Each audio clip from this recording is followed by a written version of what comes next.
Sorry. I know I have a look on my face like, yeah.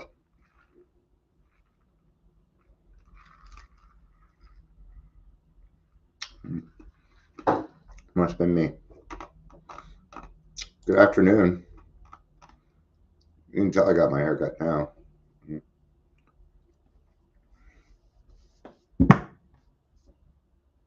I'm actually going to redo it. So, this is actually just a little practice. This is a practice for me. I have a meeting in 48 minutes. I know my stuff, but I figured I'd just come on here, get my brain in the right mode. I'm not one to do notes and bring it, because I don't know what their intentions are, what they want to do, and things like that. So, but it's about jobs for people. Yeah, something I'm doing. Um, actually, everything I'm doing, it's all for a reason. Everything from uh, getting the club there to the detox. Here's the thing.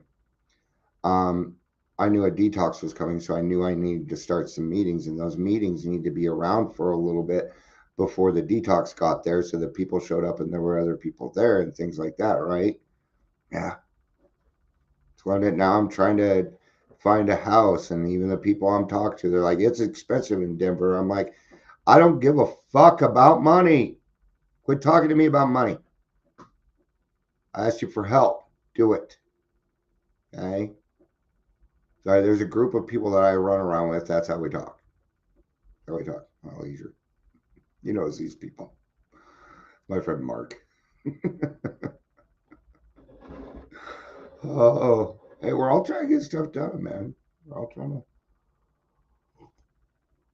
For those on Instagram, it says one cat away from becoming a crazy cat dude. So, all right. So reintegration. I'm gonna go back to the Phoenix concept. The Phoenix concept was a halfway house for homeless alcoholics that took no money from the government. We were self-supporting, declining outside contributions. We followed the 12 traditions, and it worked great. It was better than any sober living I have ever witnessed. It's different. It's not the way it's supposed to be. People are talking about cookie cutter.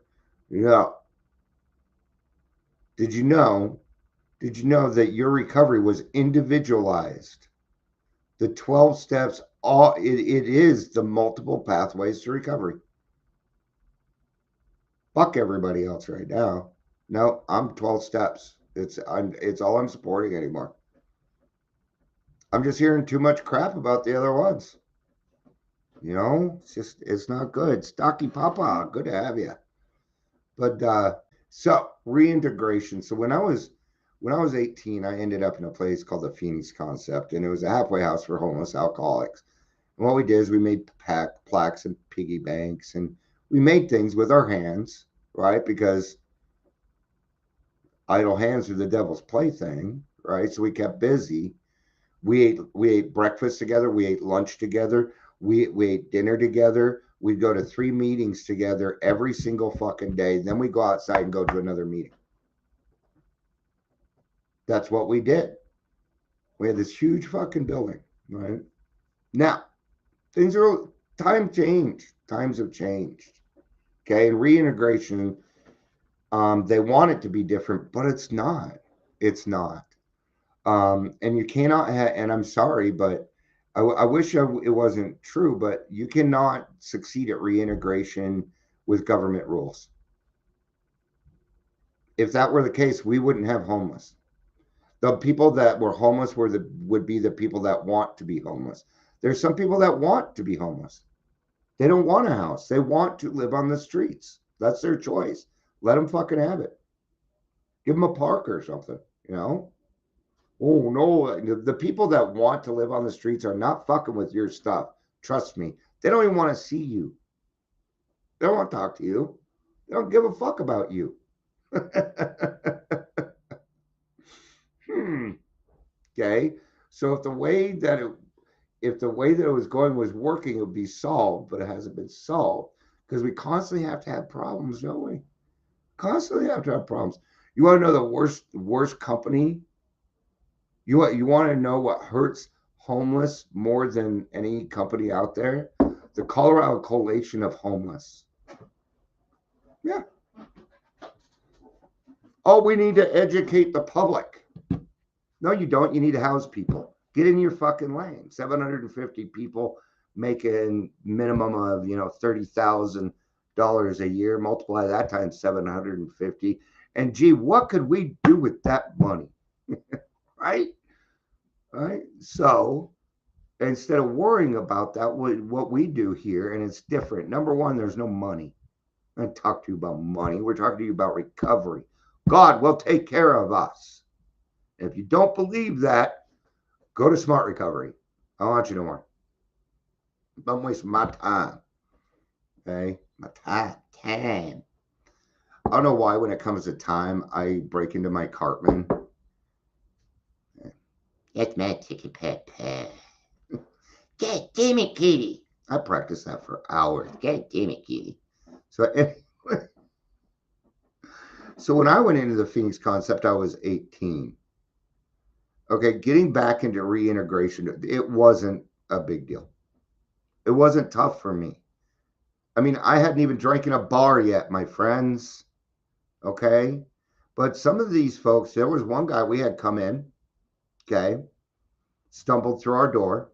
We didn't go to detox. We were located in Skid Row. They walked through the damn door, man. We would literally pull drunks off the street, pull them in, sober them up, and get them ready back for society. That's what we did.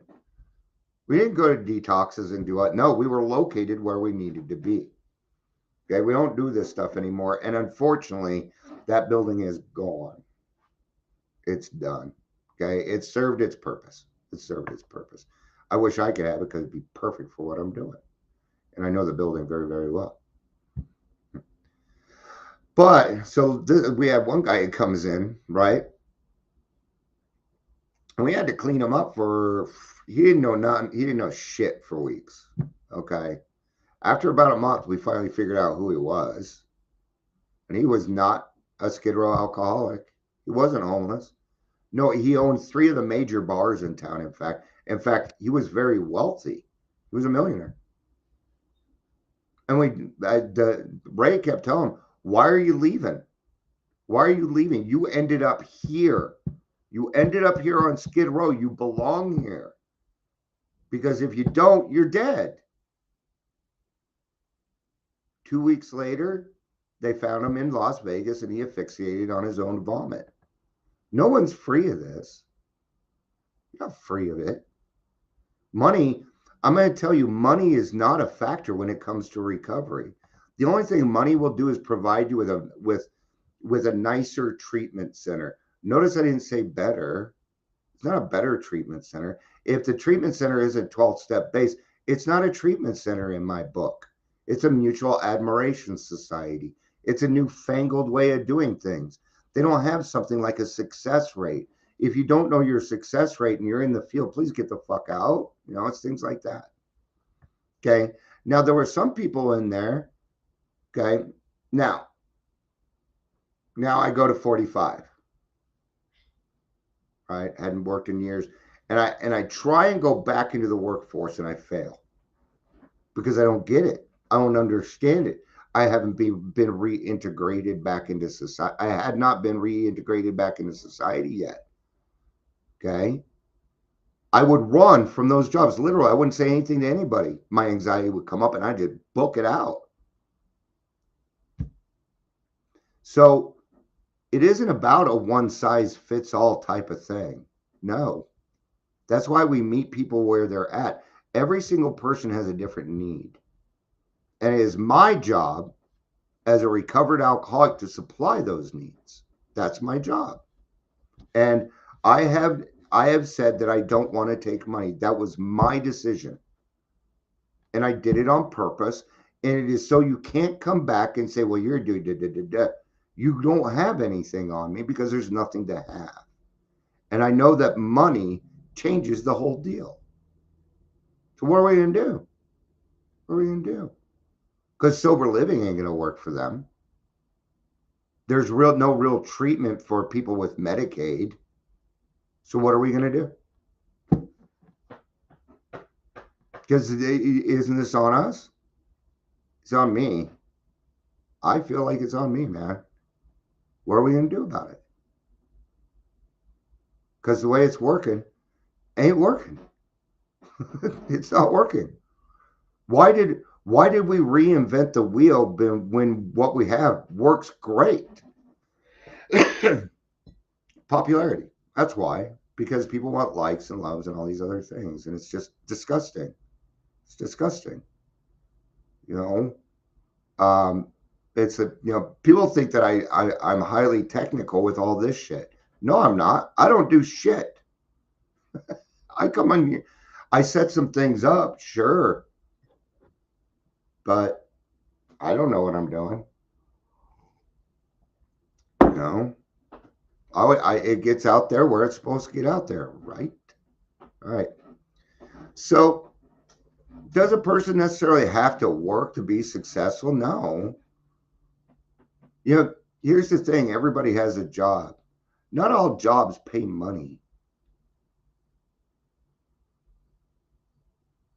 Not all jobs pay money. You know, so you might have, and this is why I'm it's a need, but it's a need that doesn't make a lot of fucking money. And therefore the people that I'm talking to were like, well, that's, I'm not gonna, well, then I don't want you. Then you're not a right fit. I love you, but then you're not a right fit. Quit talking to me about money. Let's talk about recovery. Let's talk about solution. Who do you know that you could call and say Dion needs a house and he needs it now? I got jobs. I got an IOP. Okay. And it could be easy. I could just go to the company that regulates sober livings, but I don't want to be attached with anybody doing anything wrong. No, I won't. I will not have my name attached to it. Okay. It's like I'm gonna have to let Sobriety House know. I'm sorry, but you can't use my name no more. Mm-mm. I warned you. I told you not to go over there. They decided to do it. They're doing exactly what I said they would do. It's not hard. People are lemmings. Do they really want to do integration back into society? I'm wondering now. I'm starting to wonder if that's really what they want to do.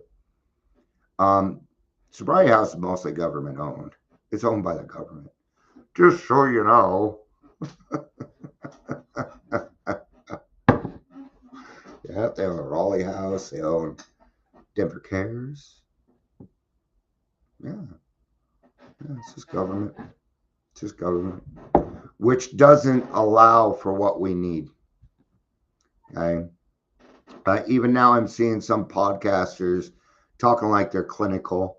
Please stop doing that. Okay, I don't. If I hear AUD or SUD come out of your mouth and you're talking normal language, just leave. Yeah, big words. Good fucking job. Because that's all you're doing. Stop talking over people's heads, man. I don't want AUD. That's a disorder. I don't have a disorder. I have a disease. Okay, I know disorder is part of the disease. How about this? Just stop calling us names. That. How about that, NADAC? It's the only thing NADAC's done in the last 20 years to change alcoholism to AUD. It's the only thing they've done. It's not getting better. It's not getting very worse anymore either. So that's a good thing. That's a good thing. So reintegration is about providing the needs of the person so that they can become a working member of society. Because in AA, it is not society's job to conform to the needs of us. It is our job to conform to society to make it better. Anything that is done to make the alcoholic's life easier is no good. No, it's no good. That won't lead you to God. That'll lead you back to the drink, right? It's true. Okay. When it comes to the homeless, they talk differently, and if you don't know, they're gonna know. I'll give you a good example. I was working with this. I wasn't working with them, but we sat down. They're like, "Hey, Dion, you might be able to help us with this. We have these phone chargers, but people keep stealing them." And I said, "What you need to do is you need to go find Street Mom. There is a lady, usually older, okay, usually minority. Just so you know, these are facts, my friends. Okay, you don't fuck with Street Mom. She runs everything. She protects what happens. Give them to her. She will make sure that they are used correctly, and you don't fuck with Street Mom or you get your ass beat. Yeah, you get suicided and stuff. It's a community, but it's a strong community with very deep ties. And if you think you can just jump in and, oh, we'll help you, they don't want it. They will give you the finger. You got to do it the right way. Meet them where they're at. Instead of walking up to them with your fucking camera in their face, how about you put your phone away, walk up and say, hey, you know what? I'm just out here covering people's needs. Do you need anything? I'll tell you what the number one answer is going to be. Yeah, somebody who's willing to listen, someone who cares. They're not going to ask you for a roof. Can you give me someplace to stay? I would have.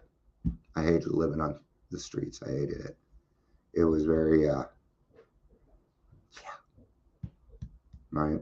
And so I've been through reintegration myself a couple times in my life. So I know what this looks like. Right. All right. Thanks for letting me practice. I appreciate it. That's what this was. I have a meeting at 2 o'clock, and I need my mind in the reintegration portion of this because that's what this talk is pretty much about. This person does. Yeah, I'm presuming this person doesn't know much about alcoholism, but I'm going to ask. What's going to be even more fun is my sponsor is joining me, not as my sponsor, but as a person that's helping us do the work. I think that's kind of cool. I think that's kind of cool. It'll be fun. I'm looking forward to it. It'll be a fun conversation. I met her at the Pride Parade, and she's a neat lady. I like her. Yeah, unfortunately, she works for Adams County, so yeah. Whenever they work for the government, don't put trust or faith in them. Okay, things move very slowly, and they're not there. Yeah. Okay. So, all right. I know I'm like, oh, we will be taking no government money, but we'll take the government jobs. They aren't even government jobs. They're just jobs through the government. All right. Thank you. I love you. Peace out.